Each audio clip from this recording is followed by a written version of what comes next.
Tony La Russa and Dusty Baker insisted repeatedly for decades that they were friends. But it didn't always look that way when their baseball jobs pitted them against one another. And that happened kind of a lot. Rivalry seems to have ground this friendship into beef. You probably know these guys as managers of some reputation. Tony La Russa is a champion several times over and old school in every sense of the word.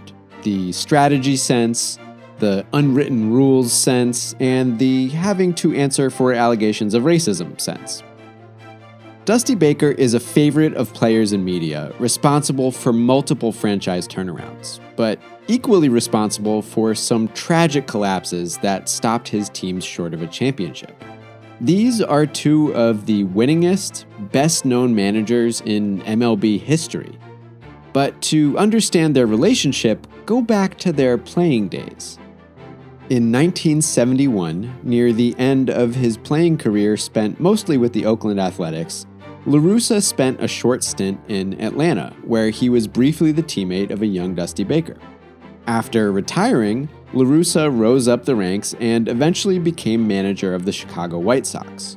Years later, in 1986, when Hawk Harrelson and the Sox fired Tony, he turned right around and snagged the job in Oakland, where Dusty was winding down his time as a player.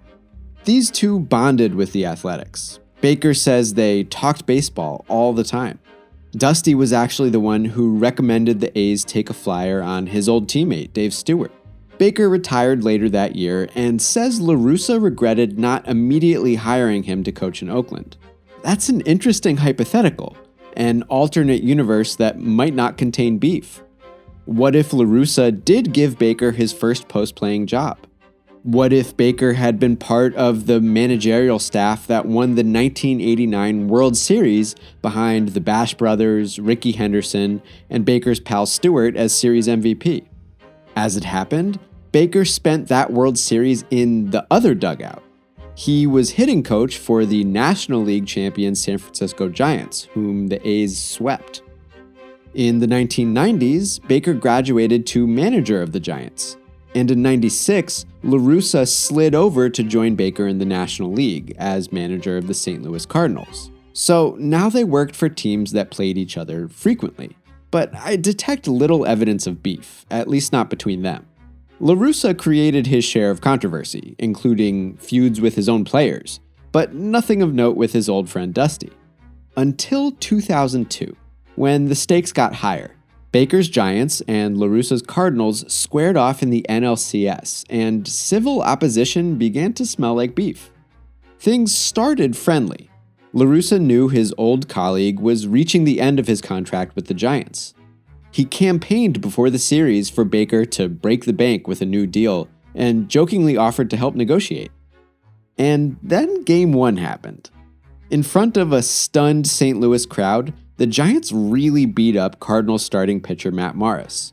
San Francisco vet Kenny Lofton turned a 5-1 lead into 6-1 with a solo home run in the third inning. Lofton took his time trotting around the bases, which Morris visibly did not enjoy. In the fifth, the Giants kept pouring it on and drove Morris out of the game with the score 7-1. Soon thereafter, Lofton came up to face Cardinals reliever Mike Crudale, and Crudale zipped a fastball high and inside. Lofton spun out of the way, had some words with Crudale and Cards catcher Mike Matheny, and then the benches emptied. It was a regular, silly baseball fracas, unremarkable for our purposes, but for one detail. Amid the hubbub, Baker and La Russa could be seen hollering at each other. Umpires had to get between them. After the Giants held on to win Game 1, the managers explained themselves, invoking all sorts of classic, unwritten rule orthodoxy. According to Baker, La Russa was upset about the Giants hitting a St. Louis batter earlier in the game, which he insisted was unintentional. La Russa counter-insisted that Crudale's pitch inside also wasn't intentional, and he went after Lofton for overreacting in order to get things stirring. Okay, but what about how the managers acted? Baker said, "Listen, we're competitors, but we're still friends." There's no thing between us, and we'd have thrown hands if there were. It was just a discussion. It's over. La Russa agreed. These things happen. It looked to observers like something more than a discussion. And the league seemed to agree, hitting each manager with a $500 fine. La Russa responded with more sniping at Dusty's player. Kenny Lofton should pay the fines. He sparked the controversy. And for what it's worth, the Cardinals pitched at Lofton again in Game 5. This time it was Morris himself, and the pitch hit Kenny. "Just trying to throw inside," said Morris. "Obviously not intentional," said La Russa. Whatever the case, Lofton didn't react this time. He took his base, scored the tying run on a Barry Bonds sac fly, then went on to hit this series-winning walk-off in the bottom of the ninth. Take that, Tony. The Giants are going to the World Series. The Giants did not go on to win at all, even after taking a 3-2 World Series lead. Their battle with the Angels turned after Baker's infamous decision to pull pitcher Russ Ortiz midway through his strong Game 6 performance. Between that collapse and, I guess, La Russa failing in his duties as Baker's agent, the Giants opted not to retain Baker. Dusty moved on to a new job with the Chicago Cubs, a long-standing division foe of La Russa's Cardinals. Whatever transpired between Dusty and Tony during the recent NLCS was now fuel on the rivalry pyre. One spark could engulf it in flame. Star Cubs pitcher Kerry Wood said it wouldn't take his new manager long to feel the heat of the Chicago-St. Louis feud.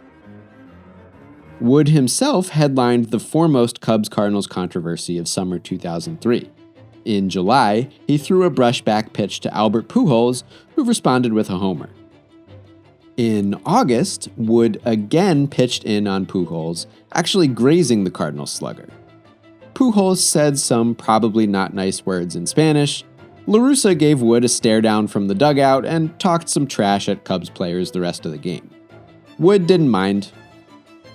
Baker neither, although he said he was more of a counterpuncher than a puncher, thereby implying Tony was a puncher, I guess.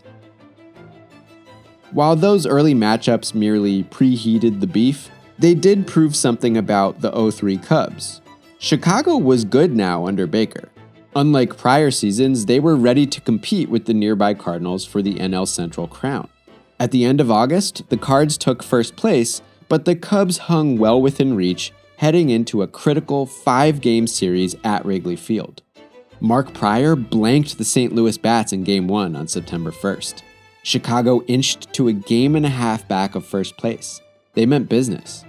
September 2nd brought a doubleheader that the teams ultimately split, but not before a long day of extra innings, bad base running, a couple hit-by pitches, a walk-off, and a lot of rage about bad calls. 24 grumpy innings of baseball stretched over 12 hours. After the doubleheader, La Russa turned the heat up a bit, accusing Wood, the Cubs' Game 2 starter, of trying to scare people with pitches inside. Wood figured La Russa was just firing up his players, but the Cards manager had also fired up his Cubs counterpart, who took La Russa's comments as warning of retaliation to come. Said Dusty Baker, "Tricks are for kids. I don't take kindly to threats." All this tension finally snapped on September 3rd, in the 4th game of the series. In the second inning, Cubs starter Matt Clement hit Cardinals starter Dan Haren with a pitch.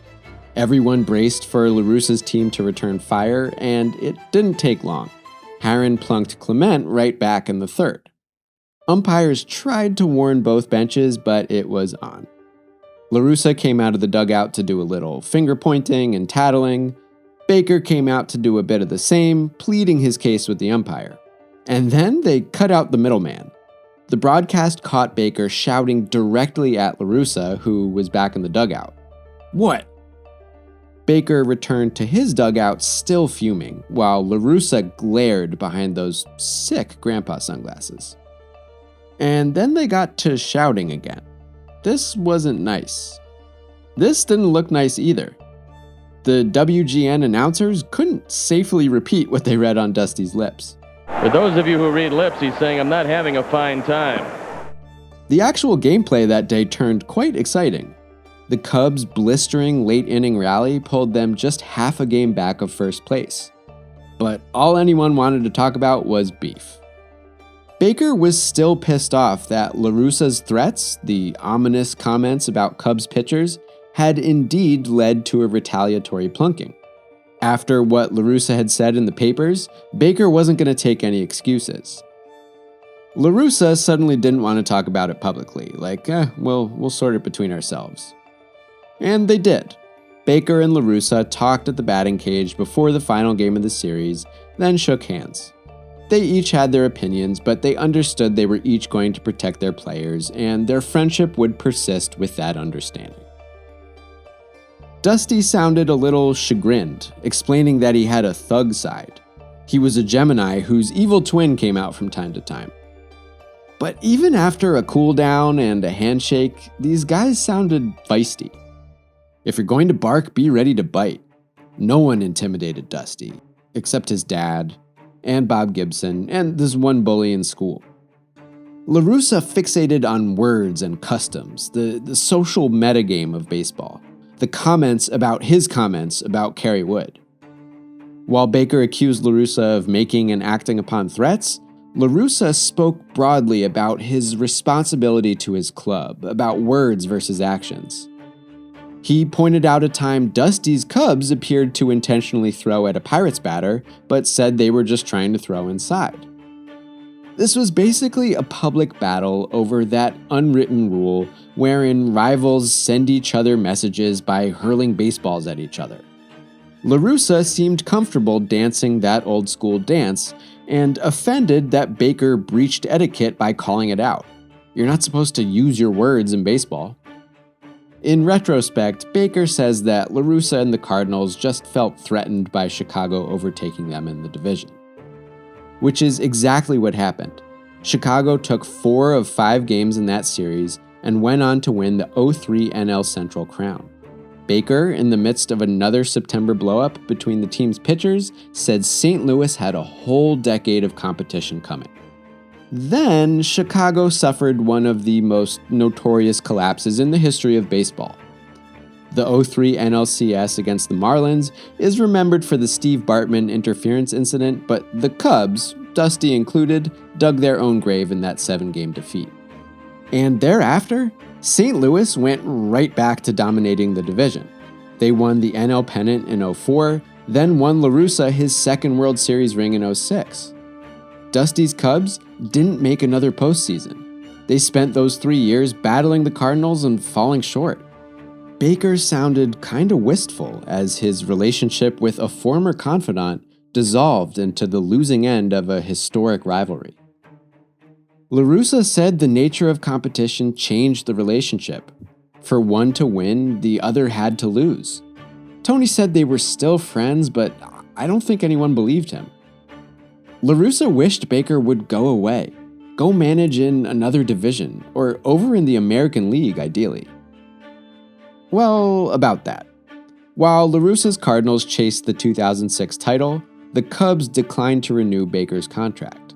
Chicago replaced Baker with Lou Piniella, another friend of Tony La Russa's. La Russa said that was different. His relationship with Piniella went back to childhood. They would stay friends.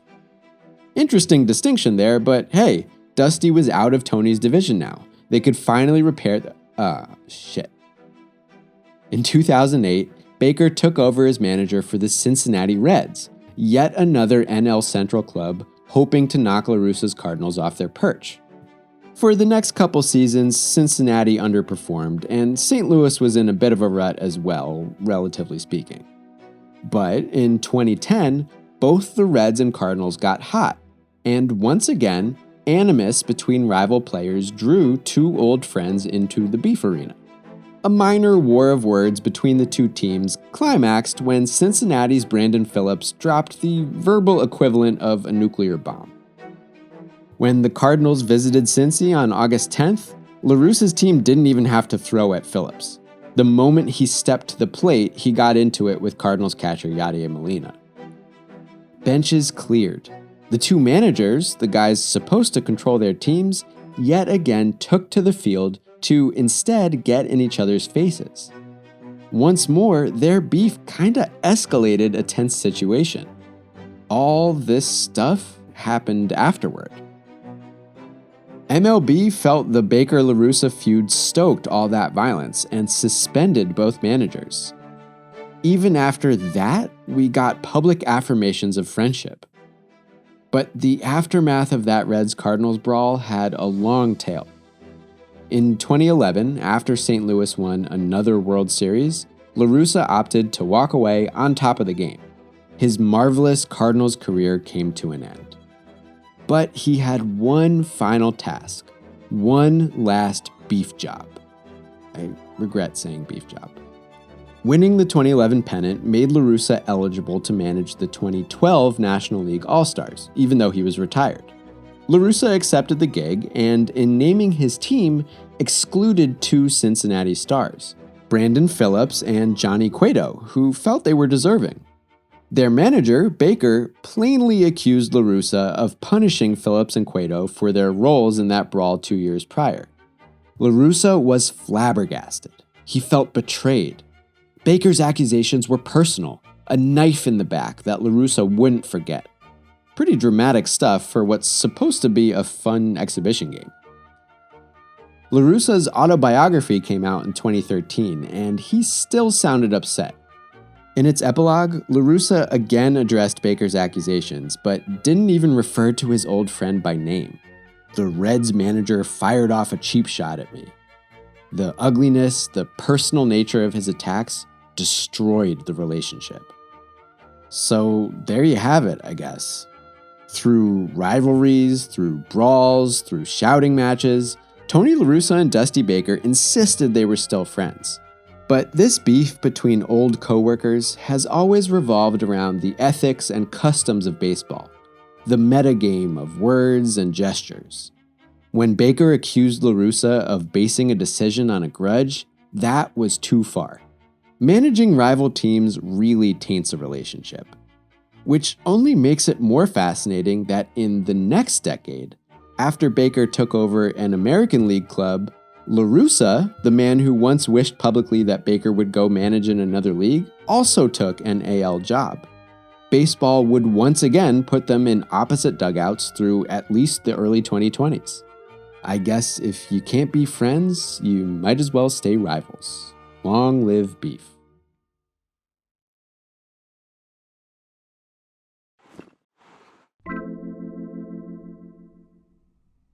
Thank you so much for watching. If you want to see some more Cardinal stuff, you might like this episode of Rewinder, or you can watch some more beef over here. Bye.